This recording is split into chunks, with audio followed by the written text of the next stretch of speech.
한반도 안보 상황이 한 치 앞을 내다보기 어려울 만큼 비상입니다. 문재인 대통령은 안보위기 극복을 위해 초당적 협력을 주문했지만 정치권은 적폐청산을 놓고 날선 공방을 벌이고 있습니다.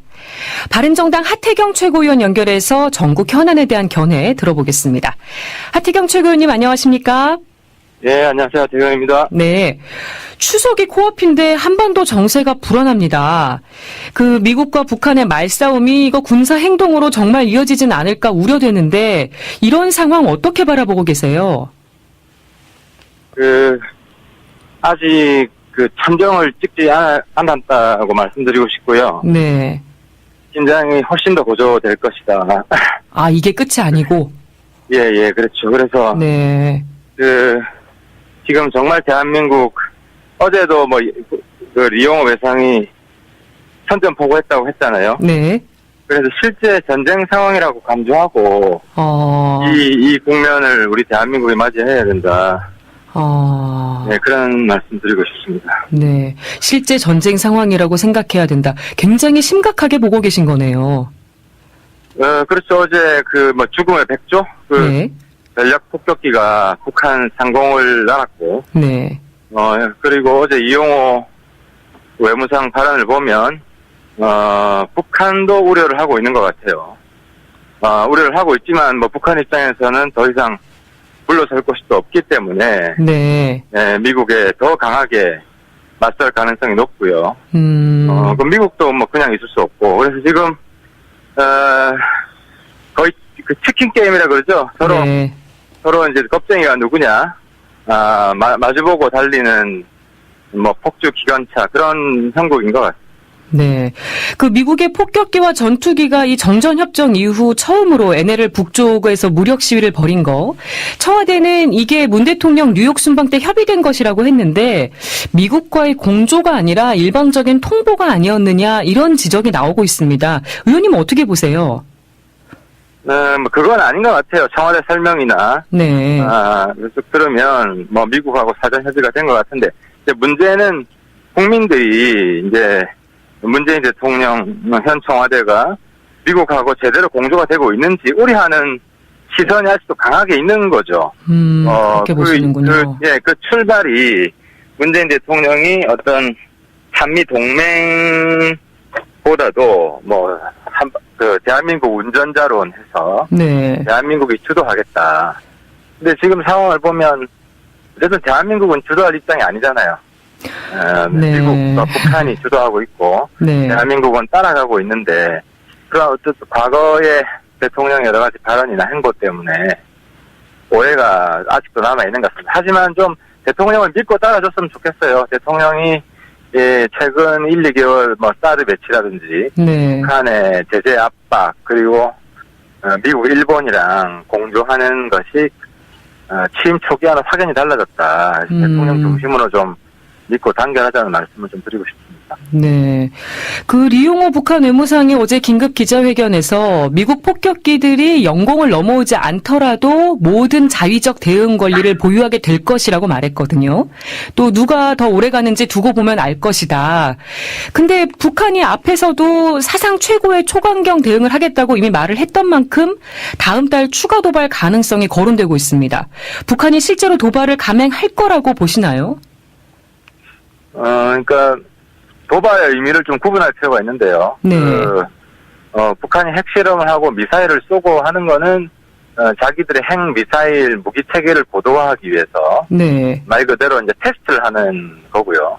그걸 이제 그 도발과 우리 대한민국을 향한 천안함 사건이나 연평도 같은 그런 대남 직접 도발이나 아니면 일본이나 미국이나 네. 이런 도발은 좀 구분할 필요가 있는 것 같아요. 그래서 제가 앞부분은 간접 도발이고 뒷부분은 직접 도발 이렇게 구분을 하면 네. 간접 도발은 계속 있습니다. 미사일도 더 쏘을 거고요. 네. 핵실험도 한 번 더 있을 수가 있고 그래서 자기들 무기 체계가 완전히 이제 끝났다, 완성됐다고 하기 전까지 아마 연말까지 계속 있을 겁니다. 근데 실제로 괌 포위 사격이라든지 네.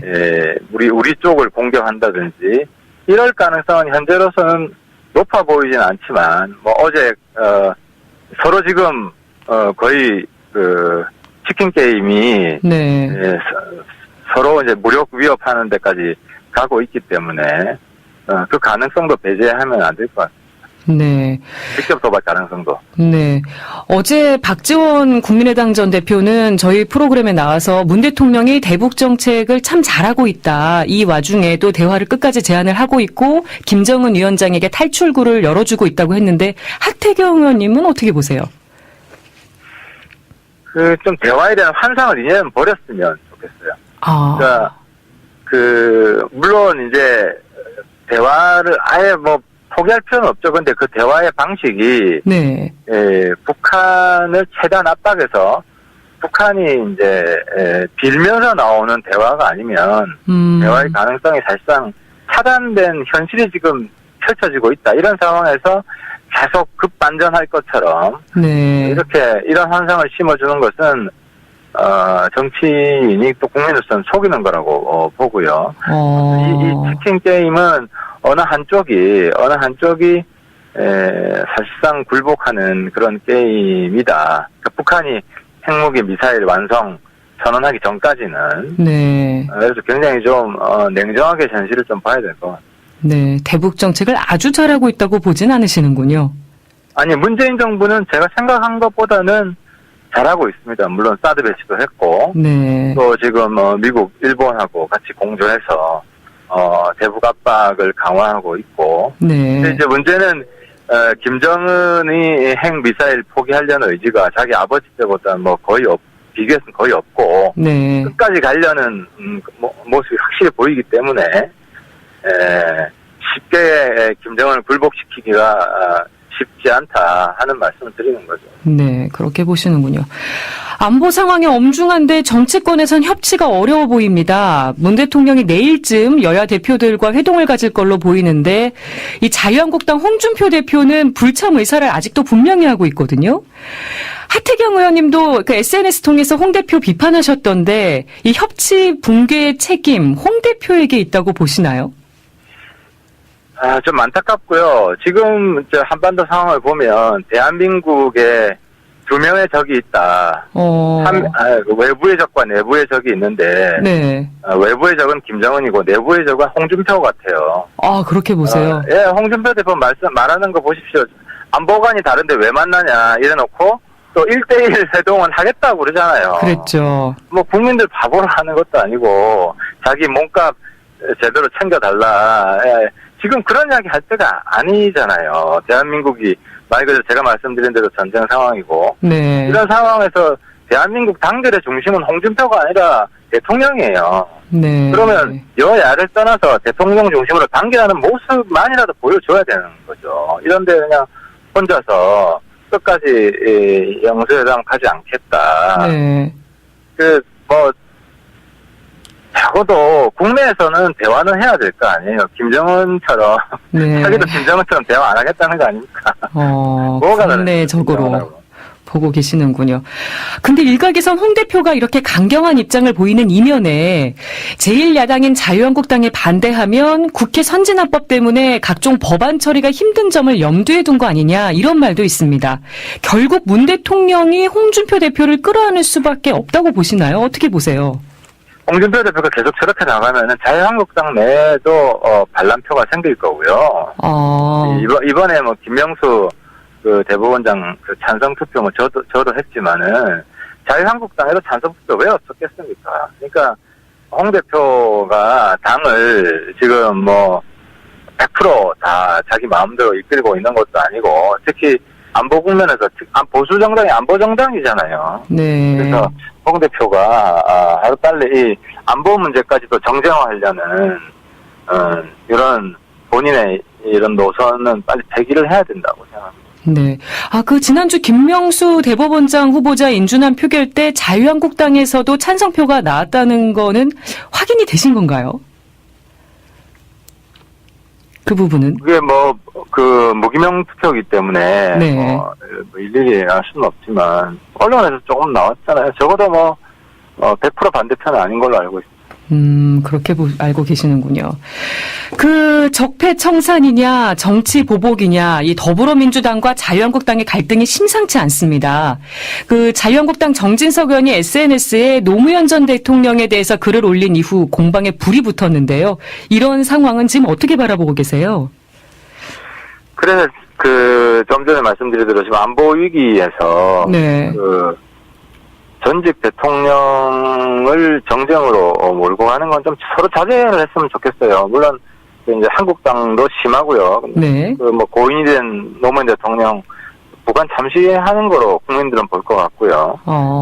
그다음에 이명박 전 대통령 지금 구체적인 직접적인 근거도 없이 네. 계속 몰아붙이고 수사해야 된다고 촉구하고 이런 여당도 좀 자제를 좀 해야 된다고 생각을 하고요. 물론 이명박 대통령 직접적인 근거가 나온다면은 네. 그런 얘기 할 수 있겠지만 박원순 서울시장도 국정원이 자기 사찰했다는 것만 있지 MB의 직접적 지시가 있었다 이런 근거를 또 없이 MB 수사해야 된다고 하고 나머지 연예인 몇 분들도 분이야 안 풀리겠죠. 그런 화난 마음은 이해를 하지만 그렇다고 네. 직접 근거 없이 그냥 전직 대통령 계속 실제로 정치 보복하라고 촉구하고 있는 건데 그분들도 지금이 정말 전쟁 상황이다. 네. 이런 상황을 좀 염두에 두고 국민 대단결을 위해서 좀 자제해야 된다고 생각합니다. 네, 서로 양쪽에 다 자제해야 된다 이렇게 보시는 거네요. 네, 그렇습니다. 네. 그 며칠 전 SNS에 종북몰이를 당하고 있다면서 수사 의뢰했다는 글을 올리셨잖아요. 그거는 제 개인 소개하는 위키피디아에 네. 하태경이 조선민주주의 인민공화국 정신이라고 네. 누가 좀 장난 같기도 해서 처음에는 수사 의뢰 안 하려고 그랬는데 최근에 네. 이제 바른정당 소위 자강파 의원들이 상황이 어렵지 않습니까? 네. 그래서 이게 그냥 장난이기 전에 어떤 좀 나름대로 세력이 음해하려고 하는 것 가능성도 있지 않겠느냐. 네.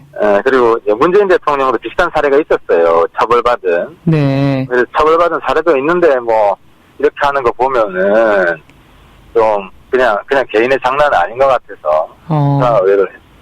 혹시 누구의 소행일까 의심되는 부분이 있으신가요?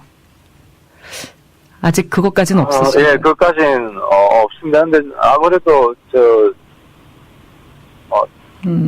태극기 부대나 아무튼 좀 그런 박근혜 대통령 지지하는 그런 사람들 아닌가 추정이 됩니다. 네, 수사 상황을 지켜보셔야겠네요. 그 바른정당 당내 상황도 여쭤보겠습니다. 그 지난주 김명수 대법원장 인준안 표결 과정에서 하 의원님이 공개적으로 당론의 반대 입장 표명하신 것에 대해서 주호영 원내대표가 출당 조치까지 언급을 했었는데 주 원내대표가 지금은 권고적 당론이라 징계 사유가 되는지 모르겠다. 단합하는 모습을 보여줘야 된다. 이러면서 좀 다소 누그러진 모습입니다. 이게 에피소드로 끝나는 건가요? 네, 조영 대표도 실제로 출당이라는 표현을 쓴 적이 없고, 우리 당원 당규에 이제 국민들이 오해하시는 거는 그 바른정당 당원 당규에는 소신 네. 투표를 보장하고 있습니다. 이제 당론을 채택하더라도 개인이 소신 투표를 하게 돼 있고, 왜냐하면 당론이라는 게 과거 새누리당 때 네. 당 어떤 독재 수단으로 쓰인 적이 있기 때문에 이제 그래서 아예 이제 강제 당론은 없앴어요. 그래서 이제 사실상 그래서 당론이 무의미해요. 우리 바른정당은. 네. 근데 이번에 좀 이제 조영 원내대표도 좀 무리하게 당론 강행을 했고 그래서 서로 쿨하게 상황도 끝난 상황이고 해서 서로 화해하고 당의 단합을 위해서 노력하기로 했습니다. 네, 당의 단합을 위해서. 근데 어차피 당내에서는 항상 이견이 존재하고 네. 그런 이견을 건강한 그런 논쟁으로 이제 발전시키는 게 민주적 정당이고요. 바른정당은 그런 면에서 앞으로도 이견 숨기지 않고 네. 국민들한테 공개하고 그걸 통해서 심판받고 하는 그런 정당이 될 겁니다. 네. 그런데 일부에서는 바른정당 내 통합파 의원들이 조만간 자유한국당으로 합류할 것이다. 이런 말들이 지금 흘러나오고 있습니다. 또 일부에서는 11월 전당대회 무용론도 거론이 되고 있고요. 이건 어떻게 보세요? 그 통합파가 있는 건 사실이고요. 근데 이제 왜 전제 조건이 있습니다. 이제 그 한국당에서 네. 뭐 거의 친박, 과거의 팔적 뭐 하는 그분들 정도는 출당이 돼야 된다고 전제를 깔고 이제 통합파가 한국당 합당 이야기를 하고 있고. 네. 근데 지금 현재 상황을 보면 뭐 한 명 출당하는 거 박근혜 대통령 출당은 될 것 같은데 나머지 친박 의원 왜냐하면 그 의원 3분의 2 동의가 있어야 됩니다. 네. 대부분 뭐 친박 영향권에 있는 의원들이 많아가지고 그래서 뭐 우리 당 내에서도 노선 차이가 있다는 걸 뭐 숨기지 않고요. 네. 대신에 서로 페어플레이 하기로 했어요. 그러니까 왜냐하면 한국당 합당파도 네. 친박 청산이라는 전제를 깔고 있기 때문에 청산되면 뭐 정치권 전반적으로 보면 개혁이 되는 거잖아요. 그래서 네. 큰 개혁에 있어서 보탬이 되는 것이고 우리 뭐 자강파도 뭐 선거를 치러야 되기 때문에 뭐 국민의당하고 연대를 뭐 공개적으로 지금 추진은 하고 있고 네. 그래서 국민 통합 포럼이 출범했습니다. 그래서 서로 신뢰를 쌓는 과정에 있고 네. 서로 진도를 많이 빼라 진도를 많이 빼는 쪽으로 힘써를 주겠다. 네. 뭐 서로 뭐 배척하고 있는 상태는 아닙니다. 네. 시간이 다 됐지만 이거 하나만 끝으로 여쭤보겠습니다. 정부가 어제 노동계 핵심 요구 사항 가운데 하나인 양대 노동지침 폐기를 전격 수용하지 않았습니까? 예. 그 환노위 소속이신데 이거 어떻게 평가하세요? 저는 뭐 김동연 부총리가 말만 있고 좀 행동을 보여줬으면 좋겠어요. 김동연 부총리는 노동 안정성도 중요하지만 유연성도 중요하다. 네. 유연성을 위한 적극적인 조치를 또 하겠다고 했는데 지금 노동부가 완전히 그 노동 유연성을 다 막으려고 하고 있거든요. 그러면 네. 부총리가 이거 좀 견제를 해야 될 거 아닙니까? 그래서 지금 뭐 김동연 부총리 아예 진짜 역할이 없는 거 아니냐. 부총리 왜 하는지 모르겠어요. 그래서 김동연 부총리가 이 노동부에 엊그제는 또 파리바게뜨 직접 고용하라고 네. 지난보다 더 많은 5천 몇백 명을 직접 고용하라는 그런 뭐 폭거가 있었는데 네. 김동연 부총리 이런 거 통제 못하면은 저는 그 자리에 있을 필요 없다고 생각합니다. 자기 역할 네. 잘 좀 생각해 보시기 바랍니다. 그렇게 보고 계시는군요. 네, 지금까지 바른정당 하태경 최고위원과 말씀 나눠봤습니다. 오늘 나와주셔서 감사합니다. 네, 감사합니다.